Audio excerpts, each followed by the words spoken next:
Hello, welcome to my video. That wasn't the best intro. You know what, I'll just roll with it, doesn't matter. Right, so this video, what I'm doing is I'm animating my main character, Jet. His name's Jet, and he's climbing up through this kind of labyrinth of a machine, like a giant machine, but you don't know what it is yet. I'm not going to spoil the surprise. That's what he's doing in this clip. He's kind of climbing up through a hatch, I guess, and he's carrying this package with him. And yeah, it was just quite an interesting movement to animate, so I thought I would record it while I did it and talk about it and reflect on it as well. This isn't right at the start of making it, this is kind of part way through. I'm sorry I didn't record the whole thing, but I thought of what I would do in this situation if I'm holding a package, climbing up a ladder and then trying to get out. And I thought that I would probably put the package up on the platform first before I climb up, because you want both your hands free to get through the hatch. So it's kind of approaching it with logic like that I'm doing it. It's been a really tricky piece of animation because I found that the legs and the balance was all off, and for me to get to where he wanted to get to, there was this big missing pose which I didn't know. Yeah, that became a really big problem. Took me quite a few tries to sort it out.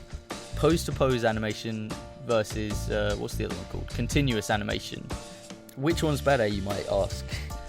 For me, I almost always in character animation do a combination of both. I generally put in key poses.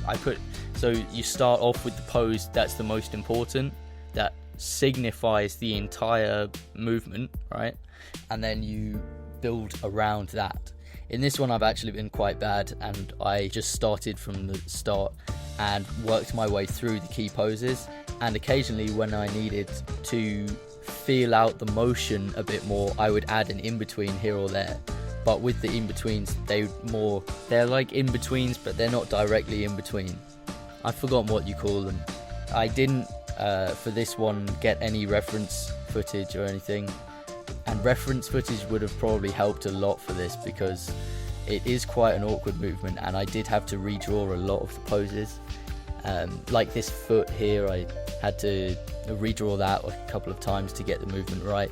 And with reference footage, you make less of those mistakes because it's a genuine movement that what you're recording. As long as the guy who's doing the reference footage doesn't completely mess it up, you know. So instead, I'm trying to attack this with some kind of logic, animator logic, I guess is what you would call it.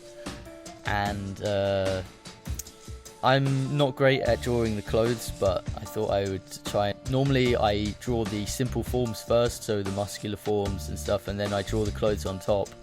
But I thought for this one I would try and draw the clothes with it. I'm really bad with drawing clothes, and that's why in a lot of my animations I end up just drawing skin tight clothes, because then all you have to do is just change the colour of them and then they're sorted. But I didn't for this one. So yeah, I should probably talk a little bit about reference footage and how you can do it. For me, I actually go out and record my own reference footage.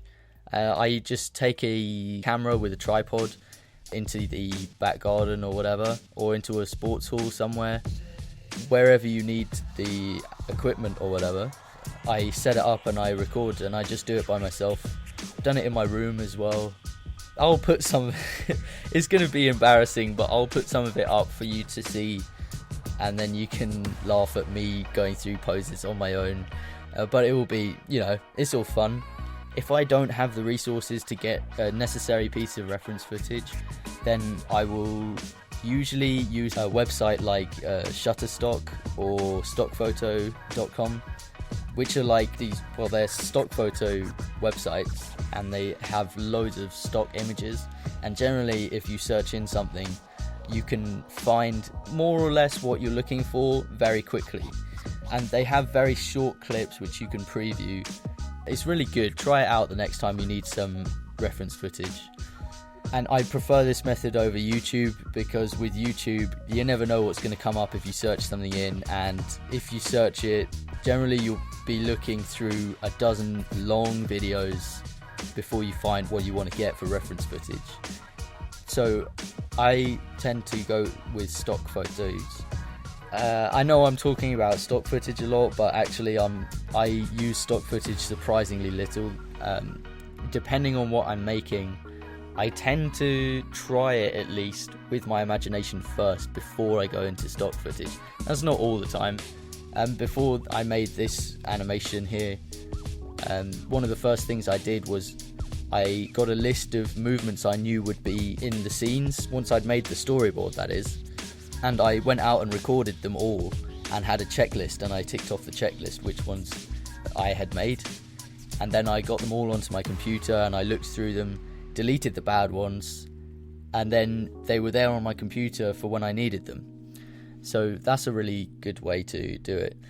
And also for the environments and for the backgrounds, I wanted a steampunk feel to mine with all this kind of machinery and technology going on. I went to this museum called Q Steam Museum. If you're in the UK, you probably know about it. And it's like this museum with loads of massive steampunk constructions, like big Victorian style steam engines. It's really nice place to visit if you're looking for a day out in London. Well, not London, but around London. And I also went to Hendon RAF Museum because I thought that there was a strong link between aircrafts like bomber planes of the war and with battleships like this one. And so I went there and took loads of reference pictures, and I created a collage of the pictures and used them in my influences. I looked at things like the machinery that they used and broke down the components and looked at the patterns for inspiration for when I was making the backgrounds. So those are some useful ways for collecting reference footage and for reference images as well. They're kind of outside the norm. Another good way, of course, one of the easiest ways, is just to search it in on Google Images. So I'm gonna leave it there for today, guys. Thank you very much for watching, and please do subscribe if you want to see another video from me every week, and they're different every time so far. You can follow me on Facebook, Twitter and Tumblr if you want to see finished pieces of my artwork and animation. If you really enjoyed it, give it a like. I'll see you next week. Goodbye.